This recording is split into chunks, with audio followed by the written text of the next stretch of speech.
This is the Horse Radio Network.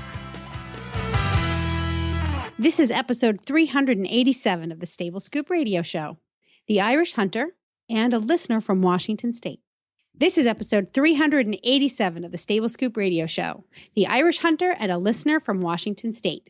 Please support our sponsors as they make this show possible. Our sponsors this week are A Bed in a Box and Uncle Jimmy's. Coming up on today's show, we have a fun show planned for you today. We're going to go fox hunting in Ireland with Noel Mullins, an author over there. And then April Ashley Hardiman is going to be on with us. She's our listener highlight all the way from Washington State.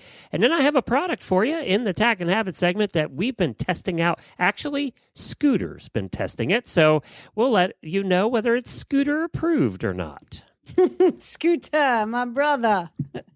Love that pony.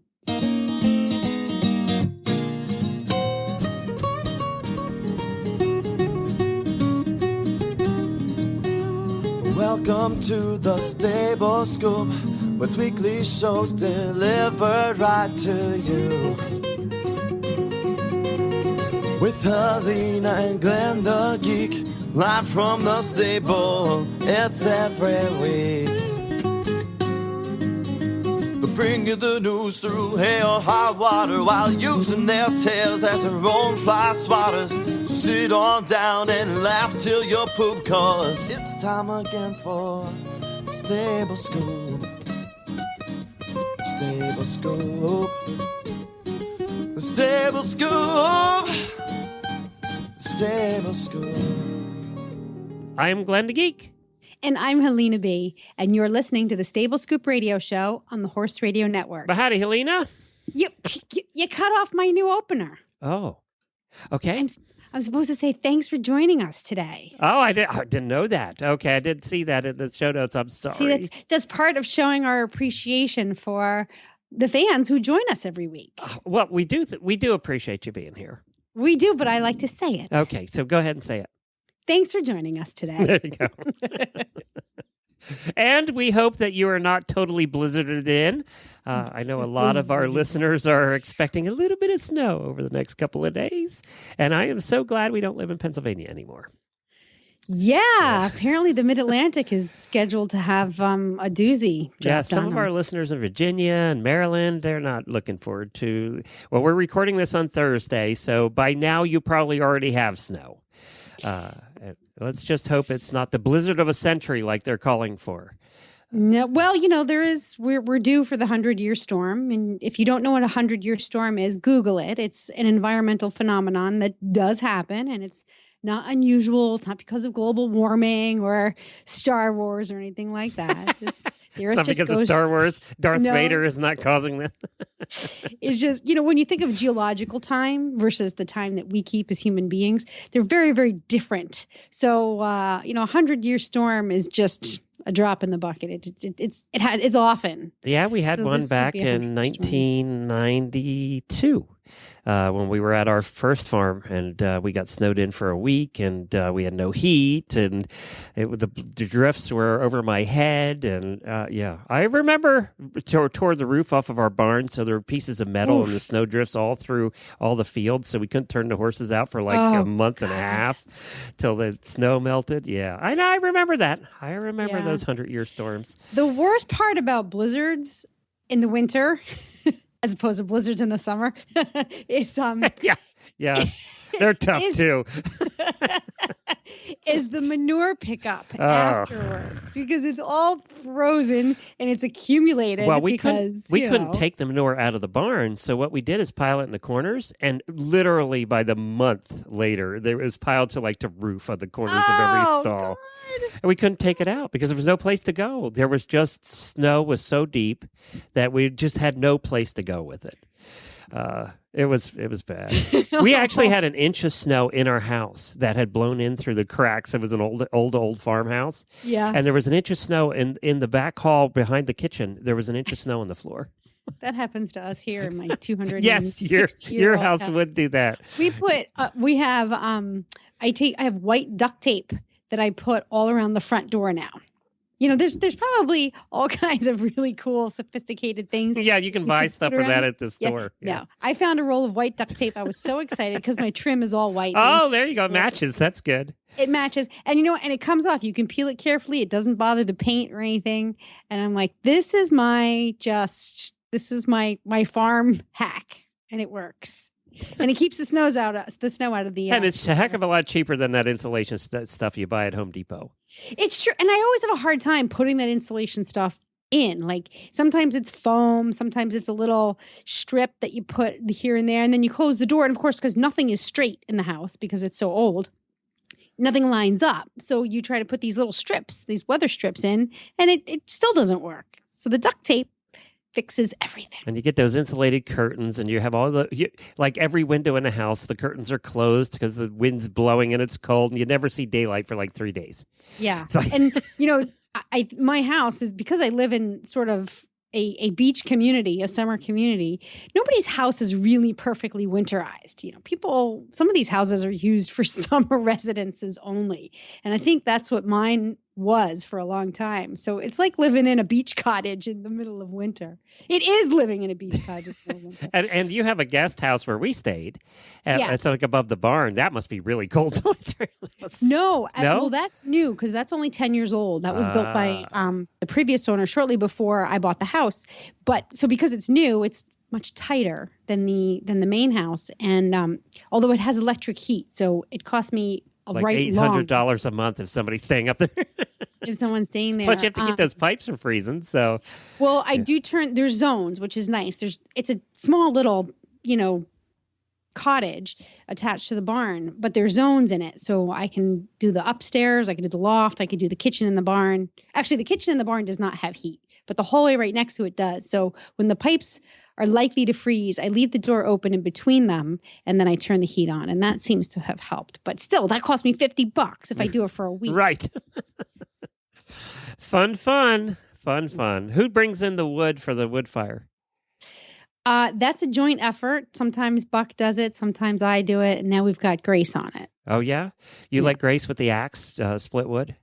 She doesn't split the wood, but she carries it in. We have these big, heavy-duty canvas bags, so she fills the bags with the split wood, and then we bring it in the house. Now, our house has 3 fireplaces, only one of which works because of some modifications that were made to the house in the 1950s.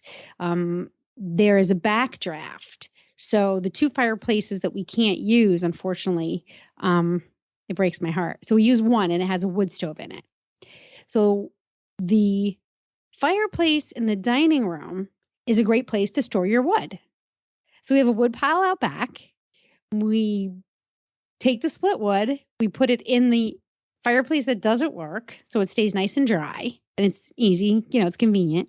And then we pop it into the wood stove as it burns down. It's a little system we got going on. There you go. I remember the days of cutting wood. It was kind of fun for like the first month. And then by the 3rd month of cutting wood for the winter, it wasn't as fun anymore.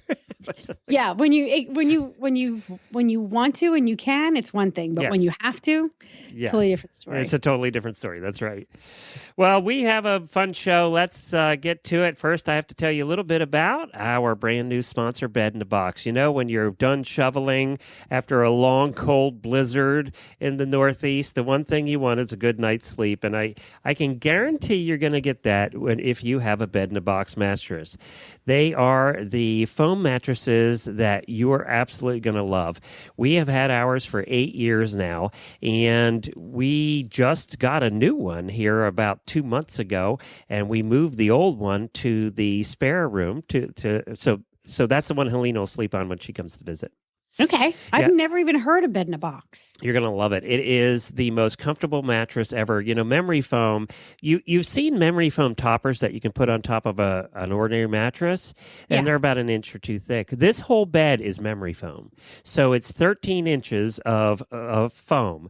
And let me tell you what, they are the most wonderful things to sleep on because it contours to your body.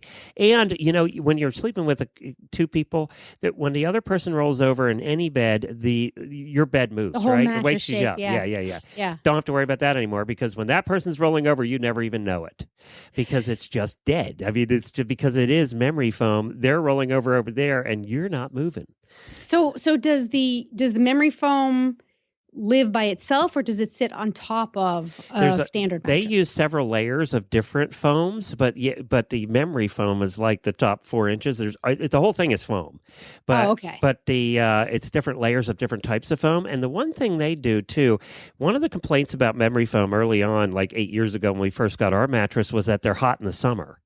They can get hot because it is foam. And they infuse, Bed in a Box infuses their foam with this cooling gel type stuff so that you don't have that problem in the summertime anymore.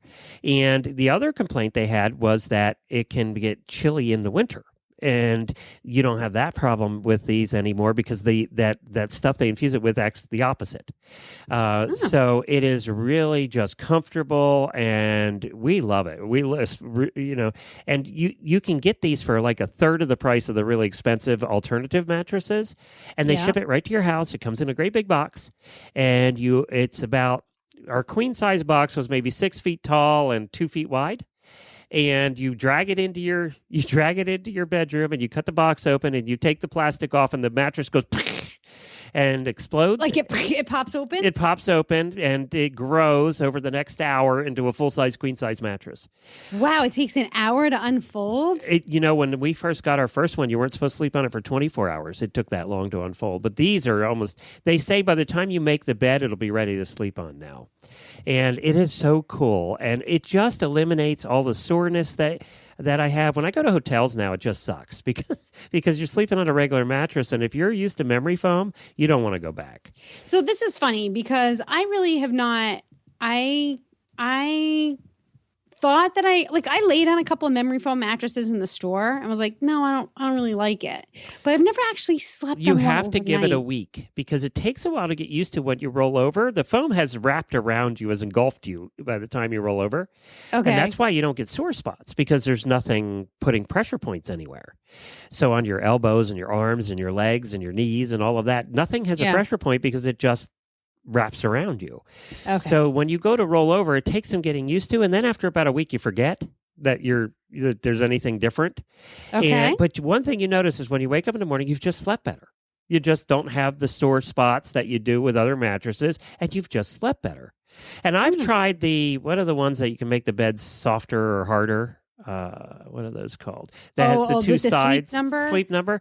Yeah. We didn't like it at all. After sleeping on memory foam, we didn't like that at all because it didn't still have the wraparound feature, the deadness to it that the memory foam has. And deadness. Yeah. Never thought you'd use that I know. word to describe something you like. You're laying on. But it's great. And the prices are great. They start at like $500 and it's just worth it. Go to bedinabox.com, check it out. There's a lot of imitators out there that have started after Bed in a Box. Yeah. You don't want one of those. And the two other things is 120 days, 6 month 0-day risk trial. So you have 6 months to try it. If you don't like it, you call them up and they refund your money. So that's one thing. Huh. And then the other thing is there's a 20-year warranty on the mattresses. So if something happens within the 20 years, they replace it. How did you find these guys? I don't know. I don't remember. Years ago, we just came across them online, and it was just when memory foam was starting to become popular and come out. Yeah. And we just found them, and I ordered it, and now half of our family has Bed in a Box. So you have the one with the Serenity gel with cool rest. Yeah, now we do. Yeah, we had the basic one to start with, and now we've upgraded. But Jennifer's mom and my brothers and several other family members have all ordered from them now. And we have queen size, but her mom bought the king size and loves it too. She was so happy when we got her new one because that means when she comes to visit, she can still sleep on memory foam in the spare room. And then we got to thinking about that and thought maybe it wasn't such a good idea because they'll stay longer. But I don't know. I have to consider that. We'll let you know how that works out. All right. I'm going to have to look into this a little bit. Bedinabox.com. Okay. Now we're coming up. Why don't you introduce our guest? We actually recorded this a week ago, and it was so fun. I totally forgot what the show was about. I'm all wrapped up in bed in a box. We have this week with us. I'm really excited about it because this guy is just an absolute hoot and has so much wonderful energy. His name is Noel Mullins. He's a freelance photojournalist and is the author of The Origins of Irish Horse Fairs and Horse Sales. He has a new book out, which is why we're having him on, and it's called The Irish Hunter. And oh my God, this makes me want to go hunting everywhere in Ireland on a Irish hunter. So, gosh, Noel has been everywhere. He is a hunting correspondent. He's a feature writer for the Irish Field. He's reported on equestrian events all over the world. His work has been published in the Farmer's Journal, Horse and Hound, Coverside Magazine, Chronicle of the Horse, which everybody knows over here, Horse Country in America. He is definitely a very well-respected and experienced fox hunter. He hunted his own pack for years. He's hunted with just about every pack in the UK, throughout Europe, actually. So the guy knows what he's doing. He has a very unique and beautiful perspective, which he shares with the world through his camera. So he's really one of the best hunting photographers that I've come across yet. So I'm really excited to talk to him. And he's just got all this wonderful energy. So let's welcome Noel Mullins. He's an Irish fox hunter. What do we need to say more, right? I know, really. I could have just saved myself like 5 minutes of blabbing. Welcome, Noel, to the Stable Scoop Radio Show. I am always happy to have a fellow fox hunter online with us. Welcome. But can I just say, Céad Míle Fáilte, which is 100,000 welcomes to Ireland. Yeah, I like that. We'll be there. We'll be right there. We'll come over. So you have quite the history with the sport of fox hunting. You are a freelance photojournalist. So you've been following hunts all over the place, really, but primarily in Europe. Tell us a little bit about how you got started hunting and then how you got into photographing the sport.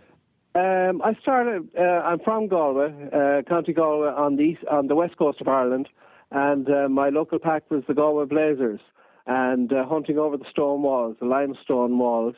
And I'm hunting since I was 8 years of age on my own. I think my parents came out after an hour to see that I was still there, and I started with the famous Michael Dempsey, who was master of the Galway Blazers and still master of the Galway Blazers.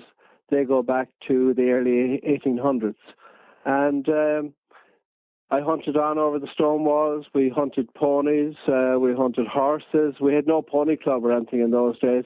And my first hunt was 8 years of age, and I fell on the avenue of Willie Lee's Dartfield Horse Museum. And I had just delivered the milk for a local man. I used to deliver the milk on a pony in Dre, and the deal was that I'd get the pony for hunting if I delivered the milk. So I used to rush out to the meets as quick as I could against along what we call the long acre, which is the stretch of grass along the side of the road. So I went from there, then hunted horses, hacked horses to meets before we had trailers. Yep. I used to hack 3 horses, sit one in the middle, and we often hacked 20 miles to a meet and 20 miles home. You find they're very well behaved after that, don't you? Oh, you do. Well, I suppose there was less traffic on the road at that stage, and we hacked back in the dark. We wouldn't get back till 9 or 9:30 at night. But we were just so enthusiastic. A friend of mine, we would have done anything just to sit on a horse, and we'd often wait until about 1 o'clock until some of the adults that they were hired to got tired, and we get to hunt. And I remember hunting. John Huston, the famous film director, came to Ireland, and I often hunted with his horse because when he was away filming, he wasn't as fit when he came back, and he would hunt for about an hour. And I used to shorten the stirrup leathers because he had a very long leg, and I was away over the stone walls as quick as I could. That's awesome. I went from there then I moved to the East Coast, and I hunted hounds here and whipped in for 20 seasons to another pack, and I hunted 2 packs on foot as well, 2 beagle packs on foot as well. So I've been hunting since then, but I'm writing for 30 odd years for the Irish field here in Ireland. I write for cover sites, sometimes in America. I've written for Fox Hunting Life, for Holland's Magazine, and I'm doing a photo shoot on Tuesday with the Galway Blazers for Horse and Hound. Wow. So you're a busy guy. I'm still busy, probably doing too much, but I love what I do. I can hear the joy in your voice as you're talking about this. It's palpable. So you have you've written a couple of books, or you've published a few books, and your most recent one is the one that we're going to talk about today, which is titled "The Irish Hunter: An Exceptional Horse Across Any Country." Tell us about that. Right. I have a big database of I've been photographing hunts for the last 30 years. And there were a lot of photographs that haven't been seen because we would publish maybe with each article 2 or 3 photographs, but I had a lot of jumping shots. And I wanted to kind of just show people around the world what an Irish hunter, which is not a breed, it's a class, it's a type, because it's a cross between an Irish draft horse, the modern Irish draft, and a thoroughbred, or a Connemara pony, or vice versa.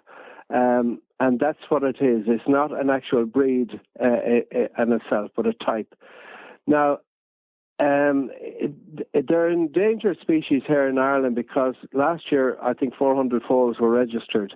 And because there's a lot of emphasis on show jumping and on eventing. But the Irish hunter is you've probably come across McKinley, who won a silver medal for the US in Beijing, who was an Irish hunter. Yes. Produced by Chris Ryan, the master of the Scarteens in Limerick on the west of Ireland here. So they are a fantastic animal, but I decided what I do was I show the gene pool, first of all, which was the Irish draft, the thoroughbred, half-bred, three-quarter-bred, Connemara pony and Connemara thoroughbred cross. And then go on from there and talk about how the breed of the Irish draft, or how the type of the Irish draft came along, how it was bred. Because we go back to about 1400 BC, and my previous book of the first hunting in Ireland, which was on foot on the hill of Tara, because people used to get together for the races, for short races around villages, and they'd also bring their hounds and have a hunt and compete with each other. So I have photographs of the Irish hunter jumping stone walls, double banks, high tensile wire, metal barriers, gates. I even have them jumping a church pew that I came across when I was covering a hunt in Wicklow, which is on the east coast of Ireland. And I also have them jumping a bedpost, because very often bedposts were put in gaps in the Irish countryside. You know, we weren't probably as diligent as some of the US farmers that if a pallet or a bedpost filled the gap, well, we're quite content, you know. Wow. You know, so, I mean, these horses are exceptional. I mean, they don't walk the course. When we're hunting, we hunt over everything. You get from A to B. You can't have second flight or third flight here in Ireland because we've a lot of small farms. I mean, there could be 50, 60, 70 acres. 150 acres would be a big farm here. Yeah. And you're jumping from one farm into another. So you're going all day. You're going from 11 o'clock in the morning off until 5 in the evening. And not alone have these Irish hunters stamina, but they have exceptional athletic ability as well. So you can just kind of sit back, grab some mane, and let them do their job.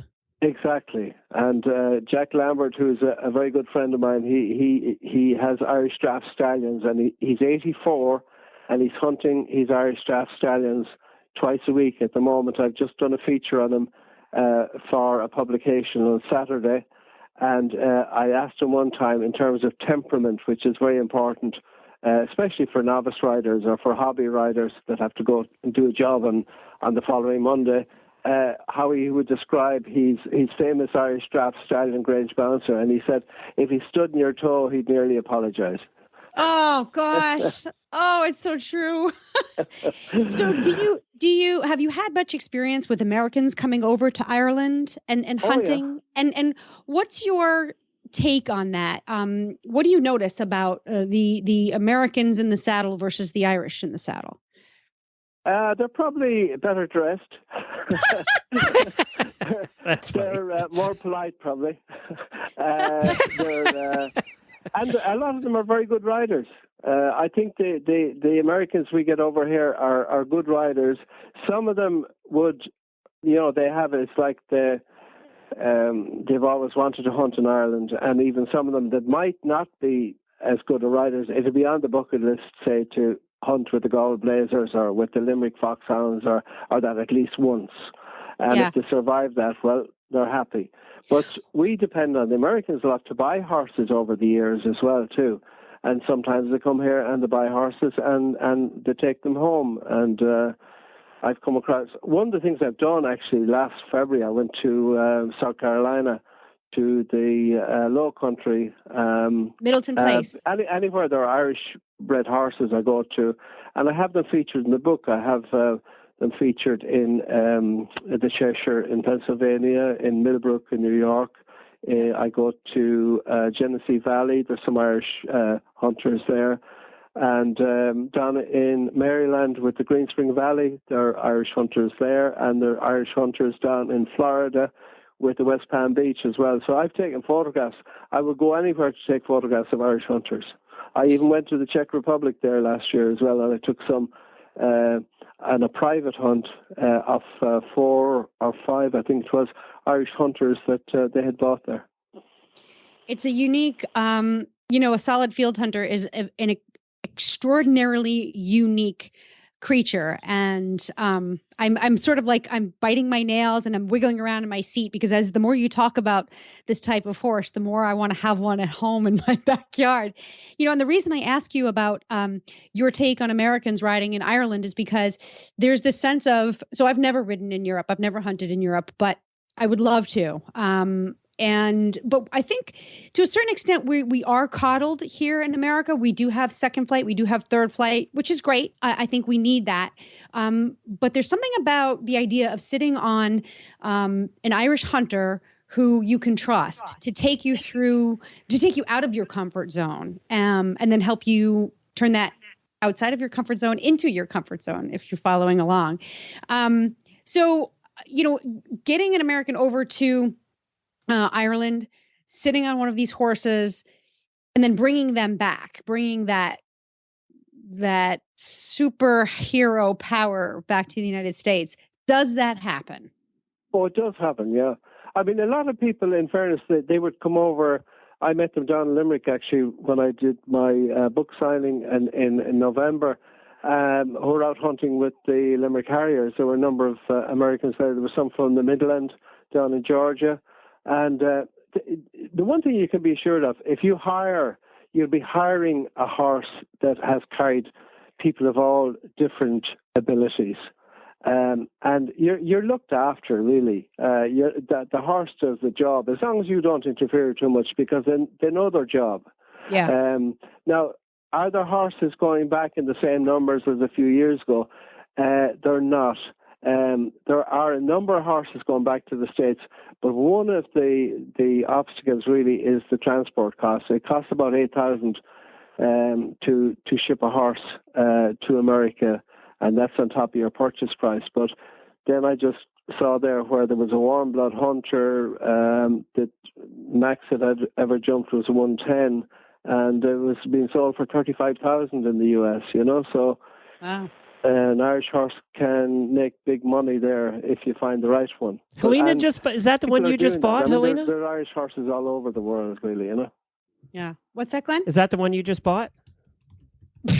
Yeah. What? Funny enough, my second book there on the Irish Horse Fairs, I dedicated it to the best hunter I ever rode, a horse called Walter I bought down in Wexford. And there was a lady, Martha Woodham, she does the book reviews for Coverside, and she said that she's reviewed lots of books over the years, but she's never reviewed a book that was dedicated to a horse. And she said it was worth buying for the dedication alone, which is a very nice compliment.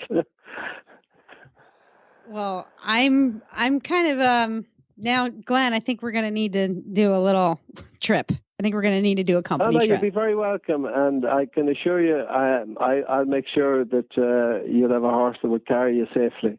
And I probably because you jump a lot of uprights there. That's why people come to Galway or come to Clare, because they're upright fences.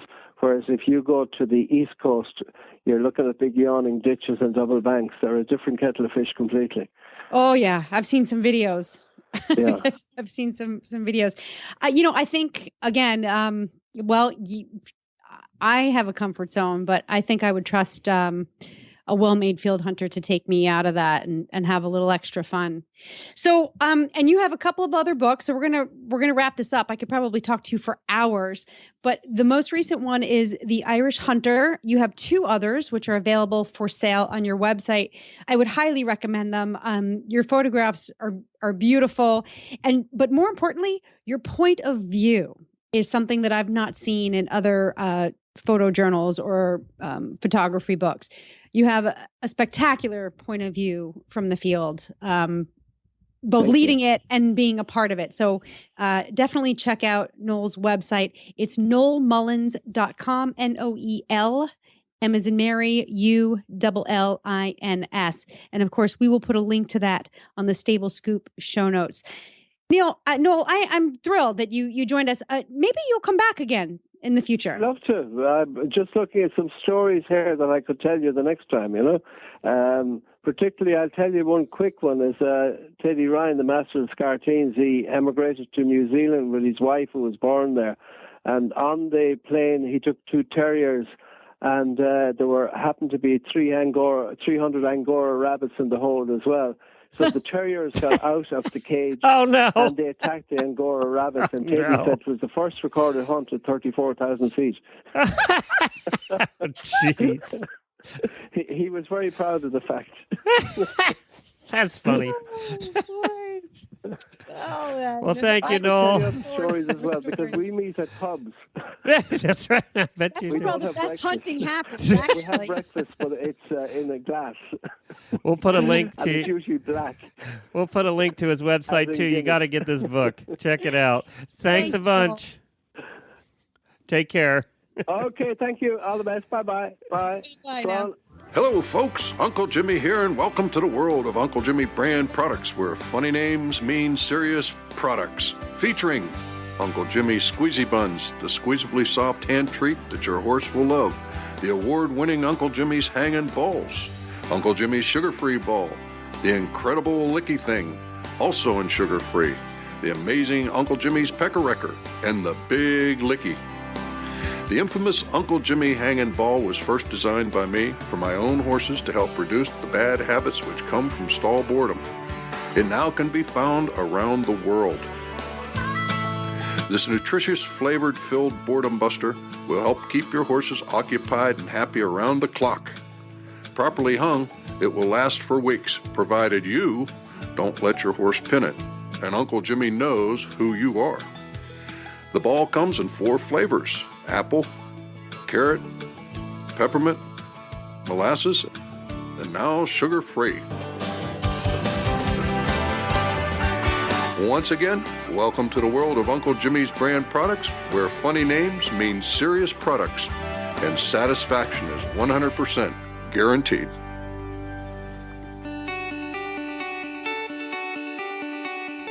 It is the year of the listener. And now, our Stable Scoop listener of the week. Up next, we have my favorite segment of the new format. It's the listener interview. And today we welcome April Hardiman, and she is from Washington State. She's a payroll specialist, and she has horses, but you're going to have to listen to the interview to find out what kind of horses and what kind of riding she does. So this is part of, again, the new format for 2016, the year of the listener, where we hear from our fans, our subscribers, our auditors, and our listeners. So welcome, April, to the Stable Scoop show. I am super excited to have you here. Awesome. Thank you for having me. I'm excited to be on the show. So you live in Washington State. And now, of course, I live in New England, and everybody thinks, well, that's cold and like in the wintertime. But Washington State, like, to me, that's even colder. How is it? Is it sunny there? Is it snowing?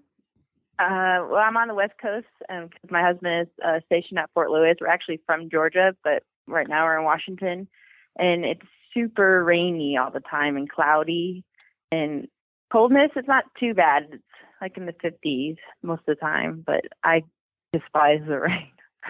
Aw. Do you have your horse with you, or? Yes, I have my horse with me. I Okay. got him shipped out a few more months after we moved up here. So, How long will you be in Washington? probably till the fall. Oh, okay. So there's an end in sight. Yes. Do you know where Yes. you're going to be after that? No, he's just now starting to get his re-enlistment stuff set up. So hopefully we'll know in the next few months. And hopefully it's someplace warm and sunny. Yes. Or dry Yes. and sunny, I should say. Dry and sunny. Yes. Yes, for sure. Well, if you end up in Alaska, we know some people up there with horses. We can get you fixed up.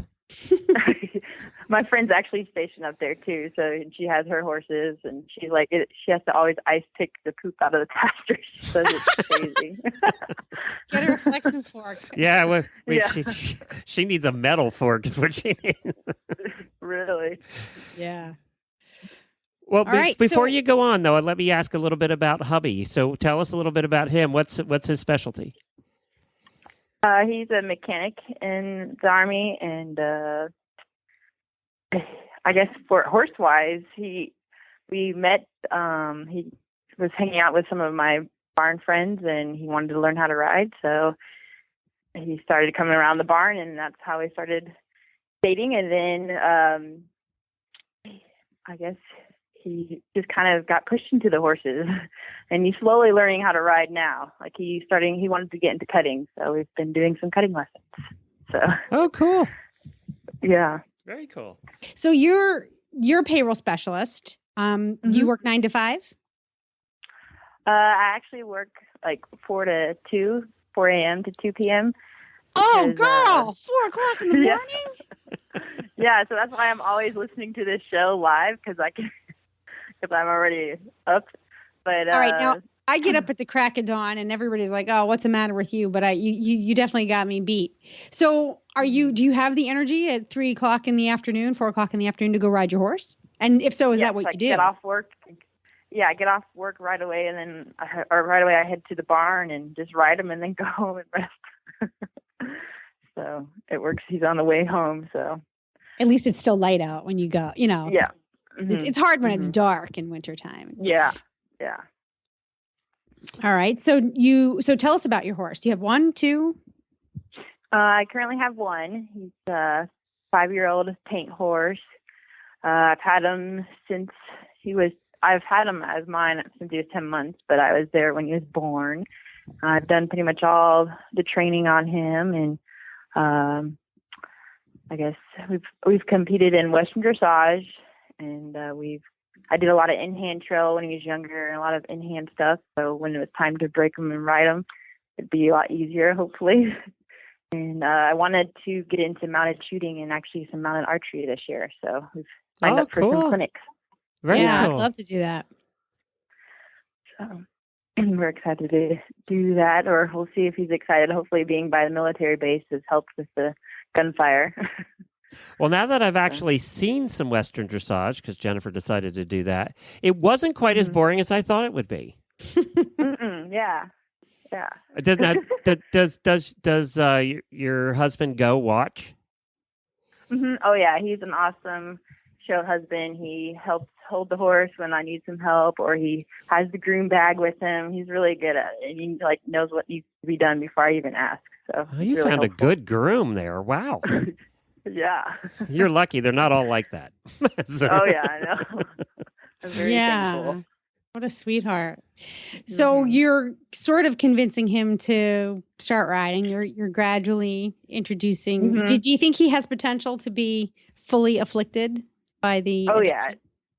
Oh, definitely. He's always like, we need to get a horse. We need to get a horse. I'm like, let's do some more lessons, and because I'll try to teach him, but it just doesn't work well with me trying to teach him. So that never works. We tried that too. Yeah. That never works. Got to stay out of it. Yeah, we tried Yeah. Jennifer giving me lessons, and then it was better that one of her students that did lessons for little kids, it was better for her to do it than for Jennifer. It Than just Jennifer. doesn't work. You got to have a special Yeah. relationship for that to work. Yeah. But he Yeah, seems to it's have a just- good sense of adventure and wants to get Yes. into it. So speaking of adventure, what's the most adventurous place that you've ever ridden a horse? I would say Whidbey Island. It's right out of Seattle, and my friend came down from Alaska, and one day we decided to let's go do a trail ride, and she found one on Whidbey Island, and it was the day of the Kentucky Derby, and they ended up having a racetrack, and it was like a nice Arabian barn, but for some reason they had this huge racetrack on their property, and she's like, okay, well, I trust y'all are good riders, so go ahead and take off. So we ran around this full racetrack. Oh, that's and then cool. After that, yeah, and then after that, we went to a restaurant and watched the race on TV. So it was a pretty cool day. So Oh, that's neat. yeah, That's very cool. Now, when you were growing up, was it all quarter horses, all Western, or was there some English thrown in? My first saddle was a dressage saddle, and I would go to regular English classes and be like, why do I have a dressage?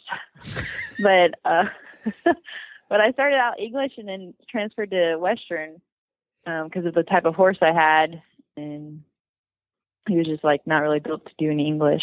So, And I have to ask everybody, how did you hear about the Horse Radio Network?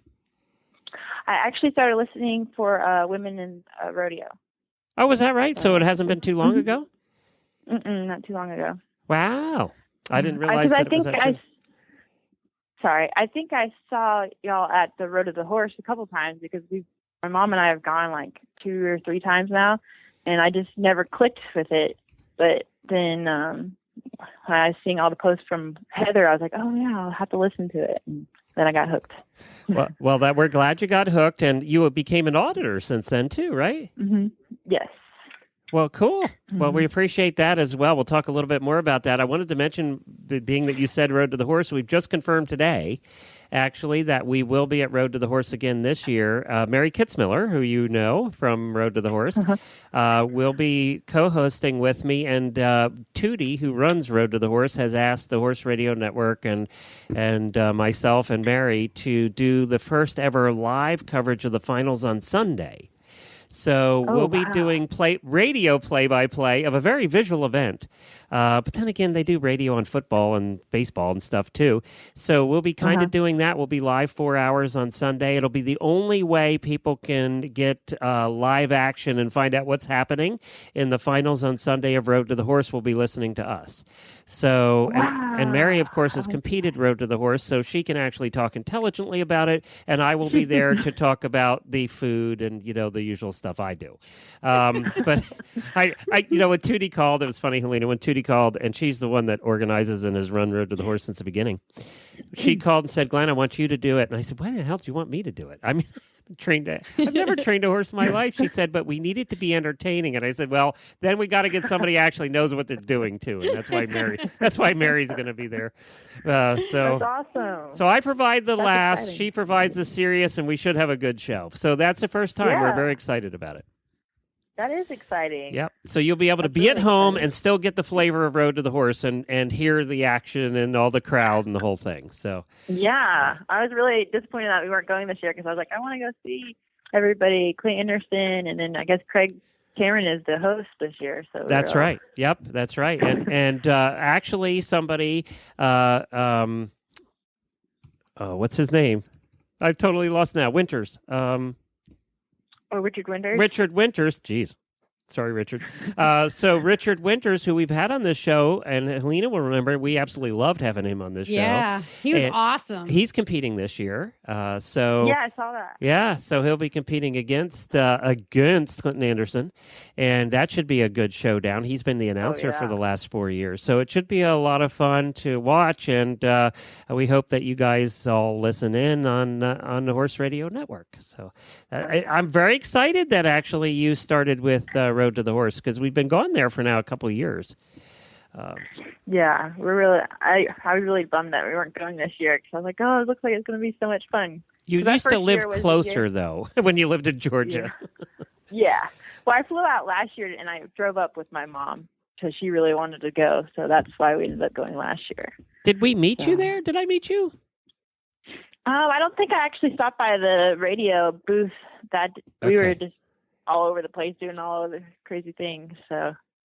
Well, I wanted to I'll also mention then that if you're a Stacey Westfall fan, which I'm sure a lot of our listeners are, you have to listen to last week's dressage radio show because she has now moved to Lexington, Kentucky, and get this, Helena, is taking dressage lessons with Reese. I saw that. Reese is her instructor. Cool. And Reese is now taking reining lessons from Stacey. So it's an interesting dynamic there. And somebody needs to move to Rhode Island. All the good people move to Kentucky and Florida. All the cool people. The cool people. Or California. Well, that's awesome. Why do you like being an auditor, by the way? I just like all the team in the group. Everybody's just really supportive and always positive. And then you always kind of get the first bit of maybe something's about to happen, or that you're always asking us questions like, what should we ask everybody? It's pretty, then we're like actually involved in the show. So it's a lot of fun. And it is a very positive group. It is. I have never seen such a positive. I'm in about 100 Facebook groups, and I know you are too, Helena. I've never seen one where there's like no negativity and there isn't the one jerk in the group. But there isn't in this group. It really is. Yeah. And you know why I think that is because, and for those that don't know what we're talking about, to become an auditor of the Horse Radio Network, you have to at least contribute $1 a month, and that makes you an auditor. But most auditors do $5, $10, $25 a month, and they just are giving back to the shows. Half of that money goes out to the hosts, which I know Helena really appreciates, and all the hosts do. We split it up among the hosts, and every little bit helps when you're doing this. And that one of the key things, they get the blooper reels and all that, but I think, and tell me if I'm wrong, it's a Facebook group that everybody is really latched on to, that closed group. Yep. Oh, yeah. I love it. Yeah. So if you want to become an auditor, just head over to stablescoop.com and click on the banner in the middle of the page there. Well, Helena, would you like to ask the rapid fire questions? I would. These are so much fun. Okay. Are you ready, April? Sure. They're easy. I'll go easy on you. Okay. What is your favorite food? My favorite food is tacos. You lived in the right place in Georgia. What's your least favorite food? Eggs. Oh, really? Eggs. I think that's the first person I've ever heard that doesn't like eggs. It's like the texture and the smell I can't stand. Oh, there you go. The smell I could see getting to you. What is your biggest equestrian pet peeve? Personal space. I really like having my own bubble. I like the horse in my personal space. Oh, I thought you meant with other people. I thought you meant with other people. Kind of always walking on her, and I'm like, no, don't let her walk on you. Whichever one she wants, it applies to both. Because it's National Hugging Day, so that's why I thought, well, I'm not hugging her. I'm gonna go hug my horses. They're all fat and dirty, though. All right, who is your favorite professional equestrian? Lisa Wilcox. Oh, yeah. Lisa's great. I've heard of Lisa. Yeah, she's great. Rock on. What I profession? used to work for Horses Daily. Oops, sorry, go ahead. No. Tell us more. Tell us a little bit. I used to work for Horses Daily and Dressage Daily with Mary Phelps. Oh, you did? We would. Oh, wow. And I got to meet her at one of the competitor events, and she was just so down to earth. And we were talking about young horses, and that was when I was about to train my horse, and she gave me tons of tips, and it was just so helpful. So. Oh, I love those serendipitous meetings when you run into somebody who is this like walking encyclopedia of knowledge, and they're I would say most of the time they're so willing to share that with you. But when you get someone who's like, you really you get that they want, like, I don't know, I'm not going to find the right words for this. They really want you to succeed, and they get energized and jazzed up by sharing their little tips with you. Yeah, it just makes a lasting impression. She is really down to earth. We've had her on done interviews with her in the past, and for those that don't know, she's a top flight dressage rider. So she just has She's been great. I mean, she's fun to listen to too. And can I add from the guy in the group? Absolutely beautiful. We'll throw that in too. So there you go, Lisa. On the outside. All right. So Lisa Wilcox is your favorite pro. What profession? See, now where does she live? She's in Kentucky. She was from California, but I don't know where she's living. She goes to Florida a lot during Wellington. Yeah, I think she's probably in Wellington right now, and then goes to Europe a lot too. So suffice it to say, she's not in Rhode Island. All the good ones. Nobody's in Rhode Island. I know. It's a beautiful state, all you professionals out there. It really is. There's lots of open space. It's a great place. There are beautiful beaches. All right. Great tax programs. What profession, other than the one you have now, or as a professional horseman, what profession would you like to attempt? This one was tough for me. I guess I would just like to work. I don't know. I have no idea. It was hard for me to even think about this question. Well, what did you want to be when you grew up? If someone asked you as a kid, what did you want to be when you grew up? What did you say? I wanted to be a vet, but I just really wanted to work and do kind of like bookkeeping and stuff for the horse industry. That's what I've always wanted to kind of do, but I'm working on that goal still. So. Oh, good for you. So you wanted to be around horses. That's hard, yes. Glenn. You can't rip us away from this stuff. No. And you know what? All us I know a lot of horse people that need a better bookkeeper. So there you go. Yeah, and that's why I always wanted to do it. So cool. All right. If you won $1 million, where would you go on your first trip? Ireland. Good choice. Maybe you'd go fox hunting on an Irish hunter. There you go. Apparently, they take really good care of you. So, yeah.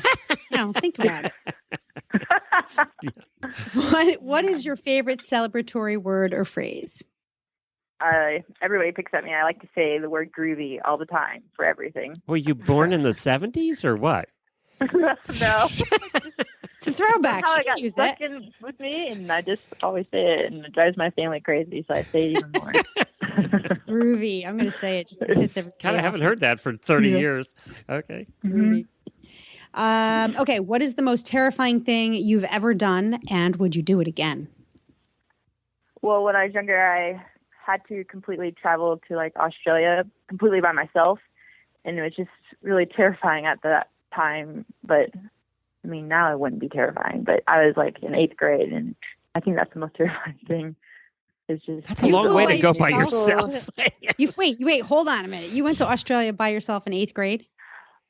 Yeah, but I was meeting a group once I got there. It was people to people sports ambassador. I went for bowling and everything. It's just the initial flight out, I was all by myself. So it was a little intimidating. That's scary. Yeah. Do you have some kind of, are you a really good bowler or something? Yeah, I was when I was younger. I haven't bowled in a while. I was bowling in 200s, 213s. So. Okay. Horses are much more fun. So I guess my 90 average is not as good compared bowling to. Got X'd out when I went to courses. Common story. We hear it all the time. It's okay. Yeah, maybe you could fly to Australia again, to do some kind of outback safari thingy on horseback. Yeah, that'd be cool. Now, in Australia, I got to ask this question. In Australia, so the toilets flush the opposite direction. Do the pins go in the opposite? Anything different with the pins? No, but you have to say 10-pin bowling because there's a different bowling. There's a yard bowling, and it's pretty popular in Australia and New Zealand. And we had to always say 10-pin bowling. Oh, see, the things we learn on this show. Mm-hmm. All right, 2 more questions. 2 more questions. Okay. They are, if you could have just one superhero power, what would it be? Flying. Good choice. I don't like traffic, so I would like to fly. There you go. Flying is a good superhero power for those of us. You notice she didn't say, I'd like to fly because I could save people. No, I just want to avoid traffic. I totally don't blame you. I get it. That's a pretty good one, too. Screw the rest of you. I'm not saving anybody. I'm just getting to work faster. But so we've had 2 listener interviews so far, and both of them chose flying as their superhero power. That's true. Oh, that's funny. That's true. And I have to say, there's a little something in the adrenaline rush of flying that we do get in the saddle. I think this may be a theme. I'm not sure. We'll have to see how it plays out. I've been training my horse how to do flying lead changes. So every time he changes, I feel like I'm flying. So, woo! It's a little like it gives you like the fluffies in your stomach, like when you're driving in the car and you go over those dips. That's how I feel when I ask for the canner. Okay, let me ask the last question because you screw it up every time. She doesn't understand this question. Every time I did it once. So if your horse could talk and you could ask him one question and one question only, what would you ask him? Do I drive you crazy? No, that's what you ask your husband, not your horse. And he can answer that, really. But no, okay. Do I drive you crazy? Oh, that's interesting. Yeah, my horse always likes to, I'll do something with him and he just takes a huge, deep sigh. Like, are you serious? Like, do we have to do this right now? It's all the time. Even when he was young, he always did it. I was just like, okay, sorry, I'm driving you crazy. That's good. That's interesting. Good question. Well, thank you so much for joining us. We really appreciate it. April Hardiman, do you mind if I use your picture from your Facebook page as the picture for our show notes today? Oh, I don't mind at all. And that is your paint horse, I assume that's in that picture? Yeah. King? Okay. So we'll post that on our Facebook page, and we'll also post it in our show notes for today's show. Thank you so much, April. Thanks, April. It was nice to get to know you. Nice to meet you, too.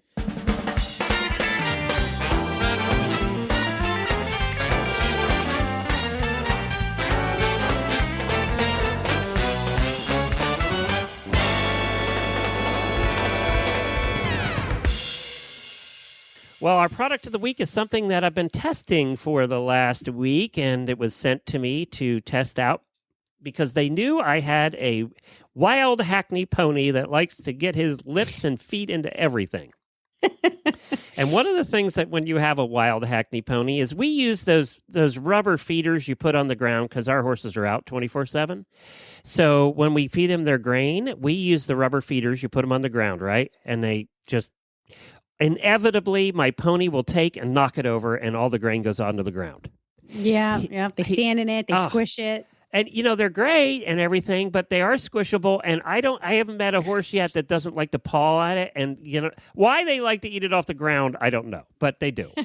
So, and then you'd probably... that's where they eat. You're probably wasting about, 20% of your grain because it gets into the sand and dirt and they never eat it. That's true. And if you're feeding expensive supplements, that's a problem, right? Because you're not sure how much of the supplement they're getting. Yeah. And I think sometimes they knock it over because they don't like the supplement is why they're doing it. I think they're just excited. It's enthusiasm that gets them into trouble. Well, there is a solution to that problem now. This woman contacted me from a company that sells what's called the rocking horse feeder. It just came out. You're hearing about it here first. Literally has just come out. And I said, well, this sounds like a strange concept. Why don't you send me one and we'll have Scooter try it out? Well, Scooter hasn't been able to knock his feet on the ground ever since we got this thing. It is a bucket that's rounded. Everything on it is rounded. And it is rounded in such a way that they were able to put a weight on the bottom of the bucket. And so it's a feed bucket. It weighs 18 pounds. So this is a heavy feed bucket. It weighs like 10 pounds plus. And I know, 10 pounds for a feed bucket, but it's weighted on the bottom, and it's rounded in such a way, it's perfect design. It's rounded in such a way that when they go to knock it over, it just pops right back up. It's like, what are those weebly wobbly things you had when you were a kid? Weebles. And you try to knock them down and they just pop back up? Yeah. Weebles wobble, but they'll fall down. It's the same with this bucket. It's the exact same thing. And the way it works is there's a lip at the top so that the lip comes over the top and into the bucket a little bit, but it's all rounded so that there's nothing to hurt a horse. So when they knock it over, the grain doesn't fall out of the bucket. It gets caught in the lip and then it pops back up and the grain goes back down to the bottom. So there's no waste at all.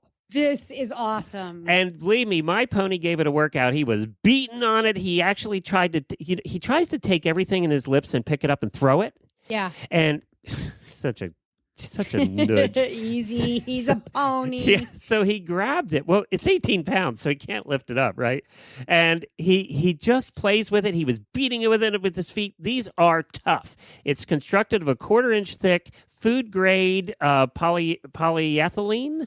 Okay. And it's weighted on the bottom. It actually has a 9-pound black enamel painted coat disc on the bottom that's attached to the outer surface of the bucket.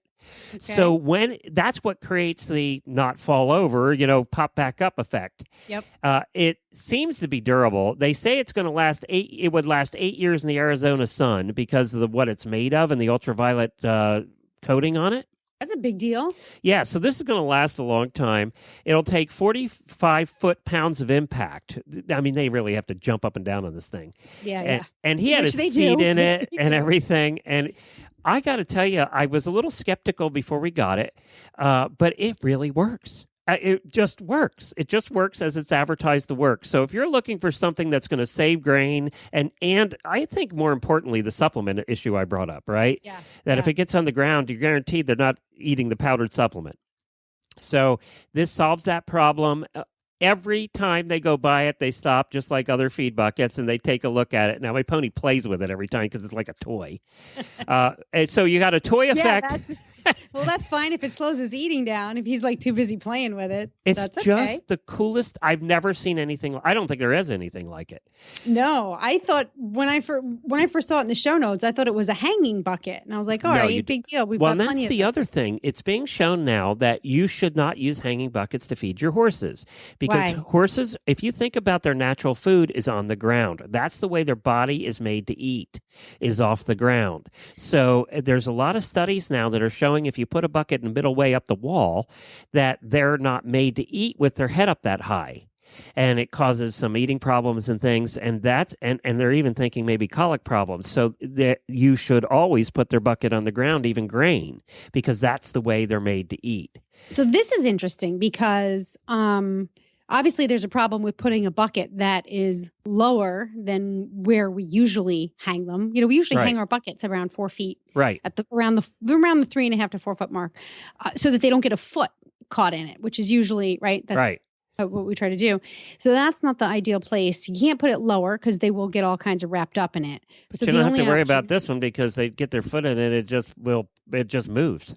No, I don't typically worry too much about it because, well, at least Brody doesn't eat that much grain at all. He gets just a few sprinkles to keep him happy.